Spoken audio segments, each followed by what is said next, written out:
कम से कम 50% पानी सागर में जाना ही चाहिए। बहुत ज्यादा आबादी की वजह से अगर हम 50% नहीं जाने दे सकते तो कम से कम 20 से 25% जाना ही चाहिए। अगर मीठा पानी सागर में न जाए तो मानसून उपमहाद्वीप में नहीं आएंगे।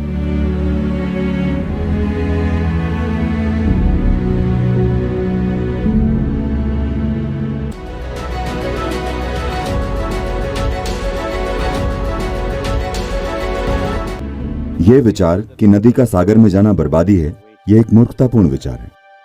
नदी को सागर में जाना ही चाहिए। कम से कम 50% पानी सागर में जाना ही चाहिए।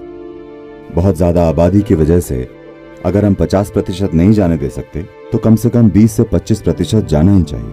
अगर मीठा पानी सागर में न जाए तो मानसून उपमहाद्वीप में नहीं आएंगे, वे उपमहाद्वीप से दूरी बनाकर चले जाएंगे।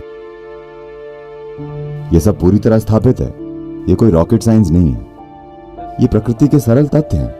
अगर मीठा पानी वहां नहीं जाता तो एक चीज है कि खारा पानी जमीन में घुसने लगेगा।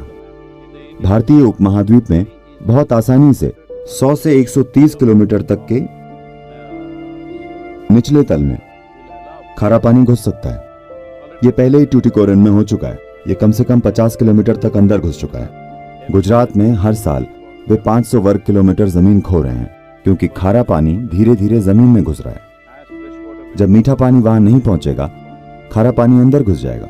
तो अगर ऐसा हुआ, मान लीजिए 100 किलोमीटर ये सब तरफ से अंदर आ जाता है, इसमें कुछ समय लगेगा, पर अगर ऐसा हो गया, भारत का समुद्री किनारा 7400 किलोमीटर लंबा है। अगर खारा पानी 100 किलोमीटर अंदर घुस जाता है तो उतने वर्ग किलोमीटर की जमीन आप खो देंगे। ये करीब उतनी ही बड़ी जमीन है जितनी आपने पाकिस्तान को बंटवारे के समय दे दी थी। तो आप एक और बंटवारे की ओर हैं। वो सारी आबादी अंदर के इलाके में आने लगेगी क्योंकि वो रहने के लायक नहीं होगा, वहां कुछ नहीं हो सकता। So we are manufacturing a disaster. तो हम एक तबाही तैयार कर रहे हैं। अगर हम इसे अभी ठीक नहीं करते तो ये बहुत ही, जो हम अपने बच्चों को देकर जाएंगे, वो एक भयंकर भारत होगा। लोग गंभीर मुद्दे नहीं उठा रहे, वे छोटी चीजों के लिए लड़ रहे हैं। असली चीजों के लिए खड़े होने में वे हिचकिचाते हैं।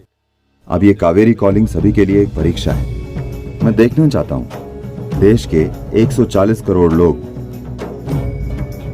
देखते हैं वे कैसे प्रतिक्रिया देते हैं और क्या करते हैं। जब हम नदी अभियान के लिए गए थे तब उन्होंने जबरदस्त समर्थन किया था। 16 करोड़ से ज्यादा लोगों ने समर्थन किया। किसी भी आंदोलन को कभी इस तरह का समर्थन एक महीने में नहीं मिला। पर अब कदम उठाने का समय है। उस समय सिर्फ जागरूकता लानी थी, अब कदम उठाना है।